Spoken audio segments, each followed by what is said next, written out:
I turn on Friday a little bit, so like I don't watch like okay bye here.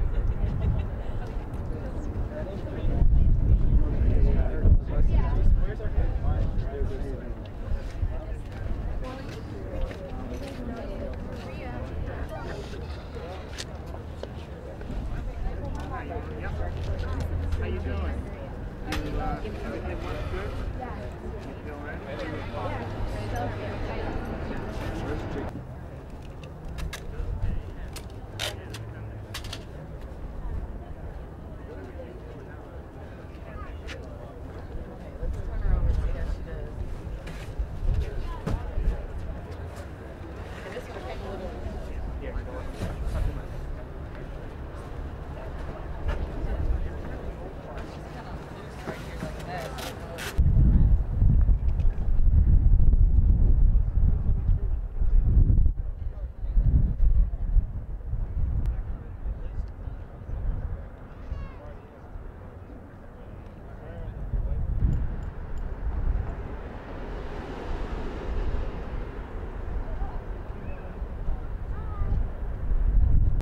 Telling. Are you shooting now? We're not saying anything interesting. I'm just thinking that Except stop the war. Enough is enough. spring is in the air, you know, you've got fresh jackboots. There are many really good people who really get into politics. That's right. It's opening. It feels just like it. It's just day one in a long season of discontent. Worked on. Exactly, that's going to come to a head on March the 19th. Well, it'll start coming to a head on March the 19th. It begins coming to a head today. Who knows when the head is? The head is when heads finally start rolling for the lies, for the waste, for the sheer incompetence that has led us in and continued to keep us in this war. And you know, it's got to stop, and it's up to us to stop it and to inspire others to understand, to realize that the war has got to stop. And so here we are. Happy March 12th. Right, 1 week before 1 week before the beginning of the 6th year of this madness, this insanity. So today we start claiming the country back.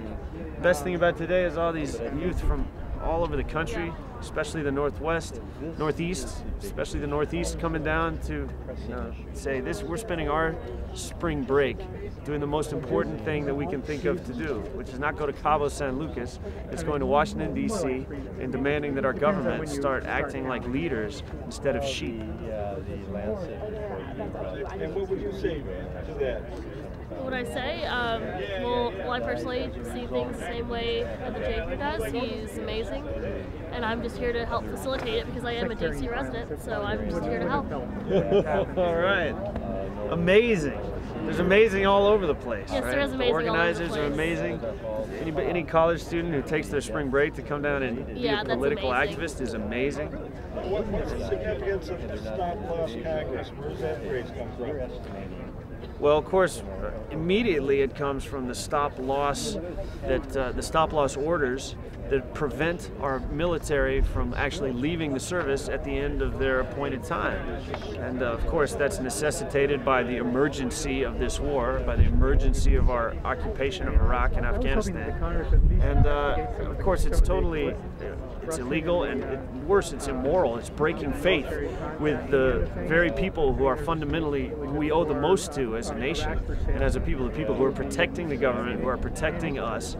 And of course, the whole war is breaking faith with them because it's lying and saying that, oh, they're desperately needed to defend our country. They're not defending anything. We're offensively projecting our forces in sovereign nations. But even that aside, we're breaking faith with them by saying that they can't leave at the time that we said that they could, and it's outrageous.